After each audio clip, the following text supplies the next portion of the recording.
Hello, my friend. Today's episode is an absolute treat. I'm joined once again by the brilliant Kaleda Connell. She's the CEO of Kilo. Kaleda and her team are just absolute rock stars when it comes to helping gym owners generate leads, nurture them effectively, and convert them into paying members, all with software that actually makes your life easier. So in this episode, we deep dive into an audit of how to optimize your marketing funnel, starting with your Google profile, then your website, finally your social media. So if you've ever wondered why leads aren't converting, or if your website might be turning people away instead of drawing them in, this is the episode for you. Kaleda even shares something I'm calling her grandma test for user experience, and you're going to love it. And she also offers a free checklist you can use to improve your funnel right now. So grab a notebook, buckle up. This episode is going to be jam-packed with actionable gems. Let's get started.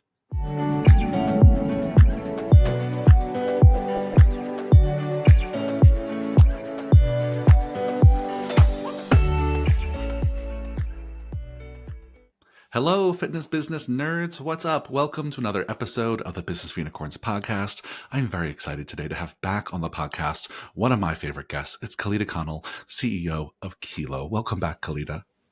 Thanks, Michael. I'm excited to be here. I love having you on the podcast because I always learn something, honestly. And, no shade to all my other guests. That's not always the case.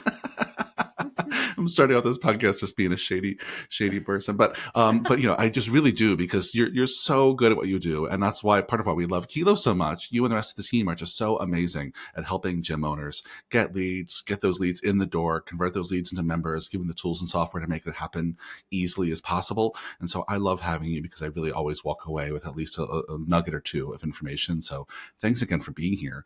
Maybe just start with what's going on in your world, what's going on at Kilo, what's the update? Lots going on. I mean, first, the biggest news is that I'm going to have a baby, which is like kind of crazy to think about. Yay! Congratulations again. That's so exciting. Yeah, thanks.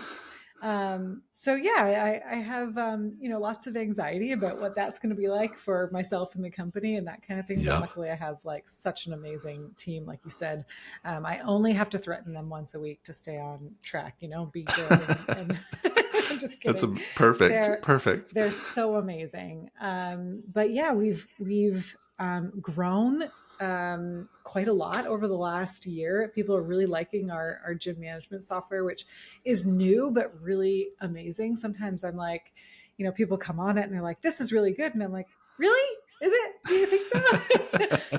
That's great. And so it's been super fun watching that product in particular grow, because we are so new in this space. It is, pretty nerve-wracking, and being against some more well-funded, bigger giants in the space, and we're keeping up, and I think that's like really fun, and it's just like super rewarding. Yeah, I mean, you really are. I mean, I hear good stuff about you guys all the time from all the different pieces of software that you offer. Maybe for listeners, I mean, we talk about Kilo all the time in this podcast, but for anyone who's maybe just jumping in for the first time, doesn't know much about the software, can you give like the 10,000 foot overview? What's the software do at a high level? Yeah, we actually have three pieces of software that you can get as a gym owner from our company. And the first one, which we'll probably talk a lot about today, is your gym website. So it's a high converting, which means that people get on your website and then they get talking to you as quickly as possible. That's what high conversion means. And we can talk more about that, but that's the first product. Yep. We've done a ton of research. We've been gym owners. We've worked with tons of gym owners, so we know what works. And we've spent a lot of money developing these products because and researching as to what works best, because they're the front line, right? They're the thing that gym owners, or that prospects see first. And so you want to dress to impress.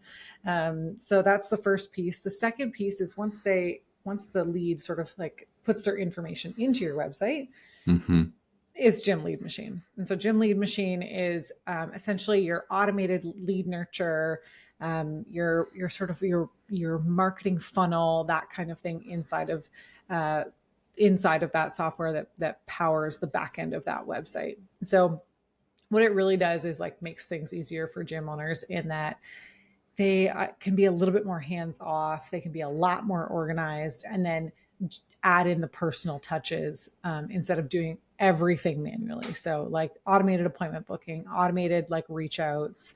Um, you can automate a ton of stuff like your social media and all those kinds of things through the Gym Lead Machine software.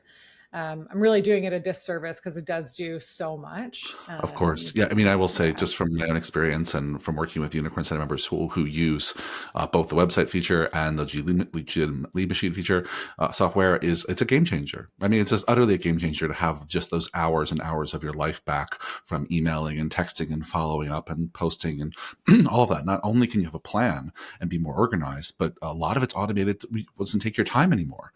Right. And Yeah. that's just it's a game changer for so many gym owners who have small teams or armies of one or two. Every minute of your day really counts. So having software that is easy to use, that allows you to automate a lot of those lead follow-up actions is just, it's a game changer. It's a game changer. Yeah. And So you no more got the, spreadsheets. No more exactly. spreadsheets, please. Yeah. Yeah, it makes a big difference. So you got the website portion, you got the lead follow-up portion, and then you already kind of mentioned the other one, but go ahead. Yeah, the last one is the gym management software, which Mm-hmm. you're going to use on a day-to-day basis to build your memberships, bill your members, have them booking in for classes and scheduling them for personal training appointments. Use it for payroll. You can use it for all kinds of stuff, but really in the day-to-day management of your gym. And the unique features on that one is that like the membership builder is so flexible.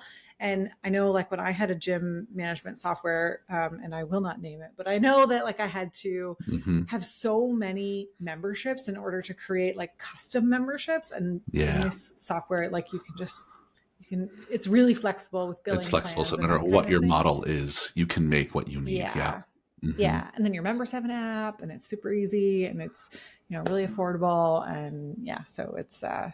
it's like I said, it's newer to the market, but it's really quite good. I'm really Yeah, impressed. that's a great overview. Yeah, I appreciate that. I love that you all have this suite of three that all work together beautifully, work wonderfully on their own. And I think it's it's a great addition to our industry. So thanks for all the hard work. Let's go back to kind of the first product you were talking about, 'cause that's kind of where I want to focus our conversation today. We both are really passionate about gym owners just generating more leads and making it as easy and seamless as possible for potential clients to just kind of take those first few steps. And I know so many times when, both of us probably on a regular basis help gym owners audit their marketing funnels, audit their websites, audit their social media accounts to say, okay, how easy are you making it and where are their hangups? So I want to talk about that and find out and just hear a little bit about what do you look for? So if the gym owners listening here want to do an audit of their website, let's start there to see what that user experience is for brand new people visiting their website for the first time. What are you looking for to tell you this is a really easy, seamless process? Yeah. So the first thing that I look for, like I actually start before the website, Great. before I even get there. So I actually go to their Google business profile first, Awesome. because generally people are searching for you either on Google, ChatGPT, or they're searching for you on the maps. And so we just want to make sure that like, is your category correct? Like, do Mm-hmm. you have good photos? Do you have reviews that say what you do? Is your website even linked to that thing? Is your phone number correct? And overall, you want to do what's called like a NAP score analysis, which is your name, address, and phone number. Are they correct, and are they the same across all platforms? Because Google will sort of ding you for things like that, right? So that all if that all of that is correct and they're all leading to the same place, then we can go to your website and then we can start assessing it. But make sure the how the people are finding you is correct first.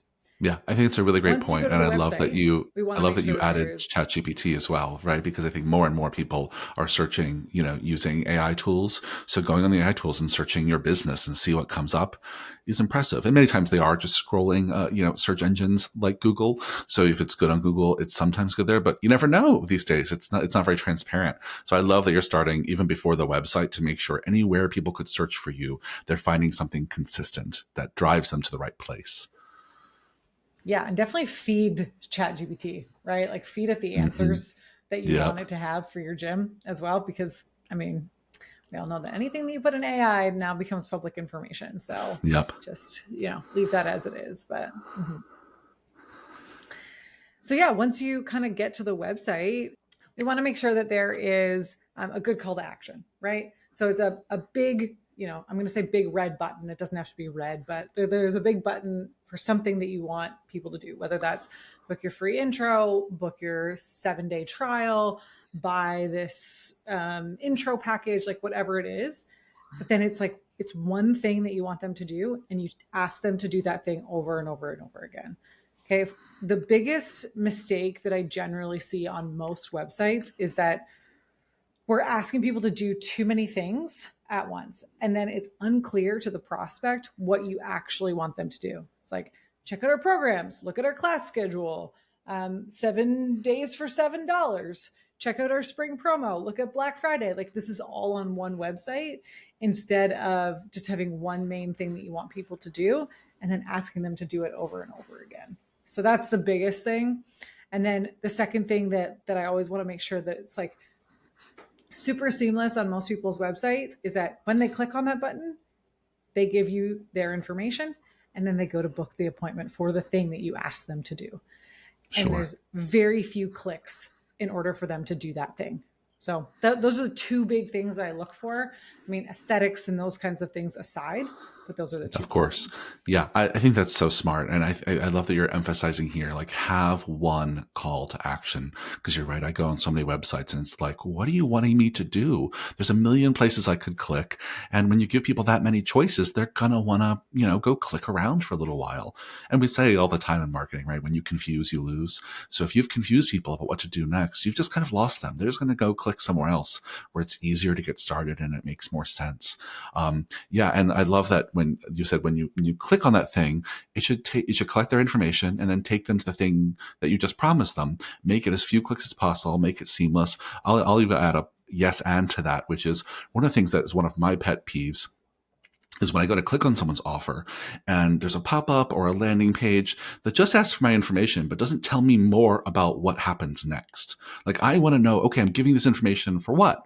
Are we booking a call? Am I coming in? Are you going to get back to me by email, phone, text? Like, just tell me what happens next. Because, I'm happy to give my information if it's clear what it's for and what process I'm opting into. But all too often it's free trial, try our free trial. I click on it and ask me for my information, but there's nothing else anywhere in this process that says, what is this free trial? When does it start? How do I get it? What does it include?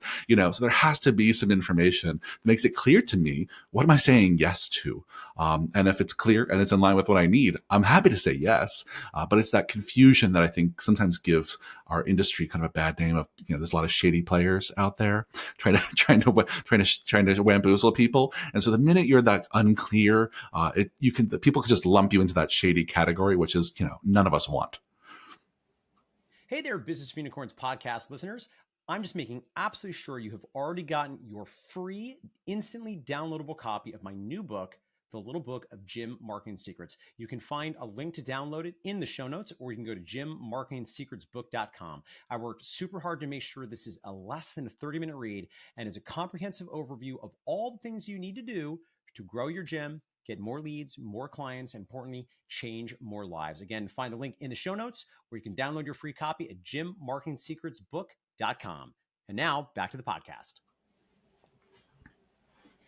Yeah. And I know that like as gym owners, we always want to like set ourselves apart and we want to like be unique and those kinds of things. Like maybe your website's like not the place to do that. Like, you can do that inside your gym and you can call things like weird and wacky things and that sort of thing. But like, if your call to action is like book our like sweaty summer showdown, it's like, what is that? Book the thing, make it super obvious, call your class names, at least publicly, like really obvious things. Just, for lack of a better word, honestly, like make it boring so that people know Yeah. exactly what it is. Make it super direct so people know exactly what it is that It has you're to be asking them to clear. It has do to be and clear what you to offer. to a stranger who doesn't know your brand, your personality, or your vibe, right? And if it's unclear to a stranger, they're just going to go somewhere where it makes more sense. And so you don't want to alienate people on day one with the language you use, the images you use. And so I think that all is so smart and makes sense. How do you think about this when it comes from social media, right? So clearly, when people these days, I think most gyms and most places are focused on Instagram. Let's just use that as an example. But how do you think about making it easy for leads to take the first few steps when it comes to landing on someone's Instagram profile, for example? Yeah, Instagram is actually one of my favorite things to audit because there's so many ways to do it wrong, and I know that, again, we all want to be unique, we all want to stand out, and I'm not saying there's anything wrong with that. You should do those things, like you should, but you also want to be very obvious about what it is that you're offering. And so generally, there's like 2 to 3 places that I look on Instagram. If someone finds you, and I always tell people, like, before you audit your own Instagram, like, go and do like a quick, like, close your eyes and pretend that you are your target audience. So like pretend that Mm-hmm. you're like a 35-year-old woman who's just had a baby, who, is looking for a place to start her fitness journey, or whatever that avatar is. And then go and try and look at it with fresh eyes. Or if you have a friend who is that person, like, have them look at it. But first of all, like, do the photos represent your target audience? Like, that's the number one thing. You should be able to find that out in like 30 seconds or less. Mm-hmm. And then the second thing is, like, in the photo captions. So if the captions like really say what is happening in the photo, instead of just being really generic, like, great Sunday workout, and really say, like, this is this group of people that's been having this struggle. They're really working towards this goal. This is the progress they've made. It works better with like a one-on-one sort of client story. But Yep. we want to be more descriptive as to what's happening there. Like, I know that, like, sometimes we're just thinking about like total volume of social media and total volume of pictures and that kind of thing that goes out. But sometimes I think it's okay to do less and better. So Mm-hmm. if we can just like be more intentional about the captions and that kind of thing, and maybe just do a little bit less. Yeah. I think sometimes I that agree with can that be so better. much, Kaleda, right? I think some people are playing the volume game, and to their own detriment. Because if I go to a new company's website or Instagram page and I see a bunch of stuff that just doesn't resonate with me, it seems kind of generic. It doesn't tell a story. It doesn't engage me in any emotional way. It's not fun or entertaining or educational. Then I'm like, what are they doing? And I think that that first line of the caption says so much, because if the picture draws me in and I stop scrolling, then I want to know what's going on here. What's this about? Am I learning something? Am I meeting someone? What's happening? So I think that's really key. I'll just yes and this and say the other thing that I know we both probably look for in an Instagram page is that up there in the bio should be a link that's the same call to action as your website. Right. Or you can use a fancy link tree or something. But I even recommend against link trees a lot of the time, and just say, no, you want to have the same single focus as your website on your Instagram page. If the call to action was your, 14 days for $14, great. It should be the same link at the top of your Instagram. They don't need access to everything. Just take them to the same place. And I think all too often people just miss that very simple step. Yeah, I mean, it's the same thing as your website, right? If we're giving them too many Yep. options, they're going to get overwhelmed. Like, how Exactly. many times do you go to a restaurant where there's like 8 pages on the menu and you're like, oh my God, I don't know what to order, right? And I'll just get the same as 100%. my neighbor, right? Or my guest that I'm having. 100%. And that's just like, Yeah. you want to have Yeah. them, you want them Well, to have the best experience, not just like average of most, right? 100%. Yeah. Well, let me ask this. I know we're going to be running out of time here in a second, but let me ask you kind of one last question, which is for all of our, gym owners out there who want to improve their funnel, who want to make it easier for strangers to just take a first few steps with their gym and come in the door or connect with them. All the things we covered, where do they start? Yeah, choose a really good call to action first, Yeah. right? So, book your free intro, 7 days for $7, whatever that is, and stick with it and just repeat it everywhere. And then make sure that it's really easy for them to do the thing. the best piece of advice that a mentor gave me at one time, and that now I repeat, is just like, ask your grandma to do the thing and see if she Yep. can do it. Because if she can't do it, maybe not my grandma, but someone else's grandma, but like if she can't do it, like it's too hard. Yeah. And I know that Yeah. like grandma's not super tech savvy, but don't assume that everyone is. So ask grandma Yeah. to do it, see if they can do it. I think that's a great one, and all respect to grandmas out there, but y'all tend to be, if any grandmas listening, y'all tend to be not the best at the technology on the phones and things. So I think it's a great one. Just take someone who doesn't know your process, doesn't know what doing, maybe doesn't love technology, and if they can figure it out, great. That's how simple it needs to be. Exactly. I think that's so smart. That's so smart. Awesome, Kaleda. Well, thank you for today. It was a great walkthrough of like how to audit your funnel, how to make it as easy as possible for leads and prospects to take those first few steps. If people do want to learn more about any of the tools you talked about earlier in Kilo Land, where do they go? Yeah, you can go to our website, usekilo.com, or you can go to my website, which is heykaleda.com. And I do have like an audit checklist that I'll send you, Michael, that you can send Great. to anybody who's listening to the podcast.